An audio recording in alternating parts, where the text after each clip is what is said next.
ರಾಹುಲ್ ಗಾಂಧಿ ವಿದೇಶಕ್ಕೆ ಹೋಗಿ ಇಲ್ಲ ಸಲ್ಲದ ಸ್ಟೇಟ್ಮೆಂಟ್ಗಳು ಕೊಡ್ತಾರೆ. ಹೀಗಾಗಿ ಏನಂದರೆ ರಾಹುಲ್ ಗಾಂಧಿ ಸದಸ್ಯತ್ವವನ್ನು ರದ್ದು ಮಾಡಿ ಅನ್ನುವಂಥ ನಿರ್ಣಯ ಬಿಜೆಪಿ ಸಂಸದ ನಿಶಿಕಾಂತ್ ದುಬೆ ನಿರ್ಣಯ ಮಂಡನೆ ಮಾಡಿದ್ದಾರೆ.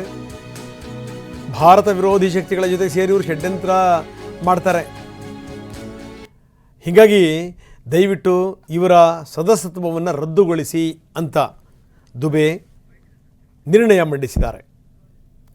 मैंने एक सब्सटेंसिव मोशन दिया है क्योंकि किसी एमपी के खिलाफ यदि कोई आरोप लगाते हैं, मैं उनकी तरह जो है नियम कानून का हत्या करने वाला आदमी नहीं या उनकी तरह दादागिरी से जो है ये संविधान नहीं चलाने की बात है. मैंने एक सब्सटेंसिव मोशन दिया है, उसमें मैंने जिक्र किया है कि कैसे ये सोरोस फाउंडेशन के साथ, फोर्ड फाउंडेशन के साथ, यूएसएड के साथ मिलकर थाईलैंड जाते हैं, कंबोडिया जाते हैं, वियतनाम जाते हैं, यूएस जाते हैं, भारत विरोधी ताकतों के साथ किस तरह से मिले हुए रहते हैं.